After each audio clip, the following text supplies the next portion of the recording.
Hello guys! Magluto na sad ta for today's video. Magluto ta og crab or kasag sa Bisaya. Butter garlic crab or garlic buttered crab. So kay naka-prepare naman ta sa atong lamas. Karon na pod adto na pod ta sa kalaha. Magluto na pod ta. So, ibutan na nato ang atong butter.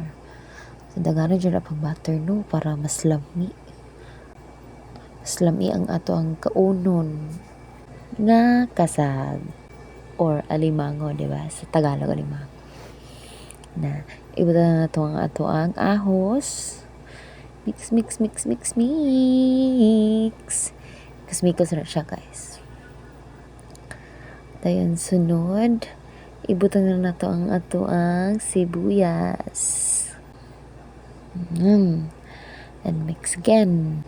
More siya, guys, ang atong kasag. Buhi pa dyan siya kaganina, gilaga na mo. Dayon na siya. Ibutan na nato. Ayan. Tawa ra gud, no? Unsa jud ka colorful. Sa color pa lang gani lami na kay tanan. Yan, i-mix na to para susing kaunuran og kabukugan ang kalami sa lamas. Na mix.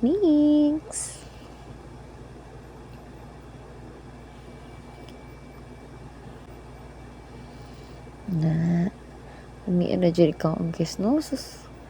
Mara siya tigluto dyan. Say hi to the camera ting.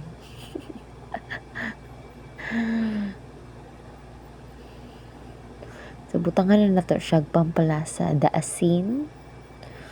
The magic syrup. Diba? Lami chicken na siya, guys. Grabe, oh. Sus. Yan. Butangan po na to oyster sauce.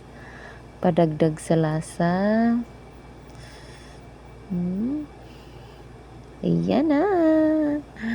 Bukal-bukal na dyan, guys. Tapos pila ka. Napod ka rin sa itong mahurot, ani.